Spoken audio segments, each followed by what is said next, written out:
Hello दोस्त, आपका मेरे चैनल में स्वागत है। पिछला वीडियो में हम लोग ऋग्वेद के बारे में जाने थे और उसके बारे में चर्चा करे थे। इस वीडियो में मैं सामवेद के बारे में चर्चा करूंगा। कृपया मेरे वीडियो में बने रहें। आपको कैसा लगा लाइक और सब्सक्राइब जरूर करेंगे, कमेंट करके ही बताएंगे। तो चलिए मैं वीडियो शुरू करता हूँ। सामवेद 4 वेदों में आकार की दृष्टि से सबसे छोटा है और इसके 1875 मंत्रों में से 99 को छोड़कर सभी ऋग्वेद के हैं। केवल 17 मंत्र अथर्ववेद और यजुर्वेद के पाए जाते हैं। फिर भी इसकी प्रतिष्ठा सर्वाधिक है, जिसका कारण गीता में कृष्ण द्वारा वेदानंग सामवेदोऽस्मि कहना भी है। यानी गीता में कृष्ण द्वारा इस तरह का वाक्य कहने का भी बहुत महत्व है। सामवेद गीत संगीत प्रधान है। प्राचीन आर्यों द्वारा सामगान किया जाता था। सामवेद 4 वेदों में आकार की दृष्टि से सबसे छोटा है और इसके 1875 मंत्रों में से 99 को छोड़कर सभी ऋग्वेद के हैं। केवल 17 मंत्र अथर्ववेद और यजुर्वेद पाए थे। फिर भी इसकी प्रतिष्ठा सर्वाधिक है। सामवेद यद्यपि छोटा है, परंतु एक तरह से यह सभी वेदों का सार रूप है और सभी वेद को चुने हुए अंश इसमें शामिल किए गए हैं। सामवेद संहिता में जो 1875 मंत्र हैं, उनमें से 1504 मंत्र ऋग्वेद के ही हैं। सामवेद संहिता के 2 भाग हैं, आर्चिक और गान। पुराणों में जो विवरण मिलता है उसमें सामवेद की 1 सहस्त्र शाखाओं के होने की जानकारी मिलती है। वर्तमान में प्रपंच हृदय, दिव्यावदान, चरण व्यूह तथा जैमिनी गृहसूत्र देखने पर 13 शाखाओं का पता चलता है। इस 13 में से 3 आचार्यों की शाखाएं मिलती हैं, कथुमीय, रानानीय, जैमिनीय। इसका अध्ययन करने वाले पंडित पंचवीस या उदाक्ता कहलाते हैं। सामवेद का महत्व इसी से पता चलता है। गीता में कहा गया है कि वेदानंग सामवेदोऽस्मि। महाभारत में गीता के अतिरिक्त अनुशासन पर्व में भी सामवेद की महत्ता को दर्शाया गया है। सामवेदश्च वेदानंग यजुषां शत्ररुद्रियम। अग्नि पुराण के अनुसार सामवेद के विभिन्न मंत्रों के विधिवत जप आदि से रोग व्याधियों से मुक्त हुआ जा सकता है एवं बचा जा सकता है तथा कामनाओं की सिद्धि हो सकती है। सामवेद ज्ञान योग, कर्म योग और भक्ति योग की त्रिवेणी है। ऋषियों ने विशिष्ट मंत्रों का संकलन करके गायन की पद्धति विकसित की। आधुनिक विद्वान भी इस तथ्य को स्वीकार करने लगे हैं। समस्त स्वर, ताल, लय, छंद, गति, मंत्र, स्वर, चिकित्सा, राग, नृत्य, मुद्रा, भाव आदि सामवेद से ही निकले हैं। सामवेद को ऋग्वेद का उत्तराधिकारी माना जाता है, यानी इसकी सृजन ऋग्वेद के आधार पर हुई।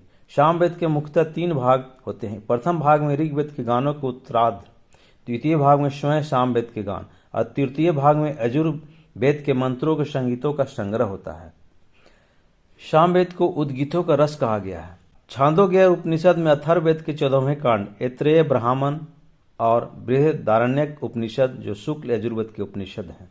सामवेद में ऐसे मंत्र मिलते हैं जिनसे यह प्रमाणित होता है कि चंद्र के मंडल में सूर्य की किरणें विलीन होकर उसे प्रकाशित करती हैं। साम मंत्र क्रमांक 27 का भाषार्थ है। यह अग्नि धूलोक से पृथ्वी तक संव्याप्त जीवों का पालन करता है। यह जल को रूप एवं गति देने में समर्थ है। सामवेद के विषय में कुछ प्रमुख तथ्य निम्नलिखित हैं। सामवेद से तात्पर्य है कि वह ग्रंथ जिसके मंत्र गाए जा सकते हैं और जो संगीतमय हो। यज्ञ अनुष्ठान और हवन के समय से मंत्र गाए जाते हैं। इसमें यज्ञानुष्ठान के उद्धात्र वर्ग के उपयोगी मंत्रों का संकलन है। इसका नाम सामवेद इसलिए पड़ा है कि इसमें गायन पद्धति के निश्चित मंत्र ही हैं।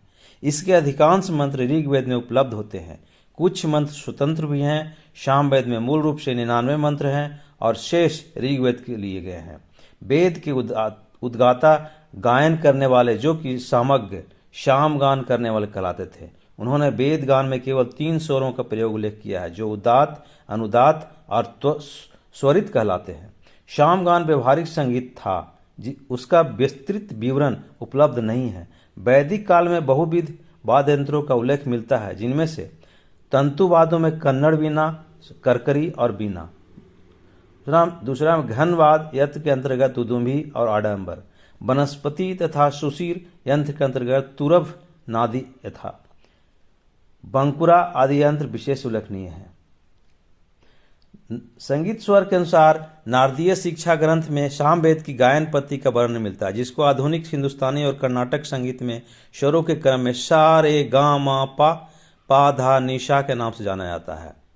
जैसे कि षड्ज सा, ऋषभ रे, गांधार गा, मध्यम म, पंचम प, धैवत ध, निषाद नि। वेदों में सामवेद की सबसे अधिक शाखाएं मिलती है, 1001 शाखाओं में मंत्रों के अलग व्याख्यान करने के तरीके और मंत्रों का क्रम है, जहां भारतीय विद्वान इसे एक ही वेद राशि का अंश मानते हैं।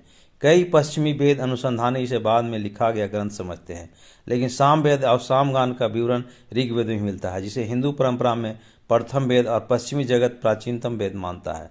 ऋग्वेद में कोई 31 जगहों पर सामगान या सामगान की चर्चा हुई है, बैरूप, बृहतंग, गौरवीति, रेवतंग, अर्के इत्यादि नामों से। यजुर्वेद में सामगान को रथंतर, बृहतंग आदि के नाम से जाना था। इसके अतिरिक्त ऐत्रेय ब्राह्मण में भी बृहत, रथंत्र, बैरूपंग, बैराज आदि की चर्चा है।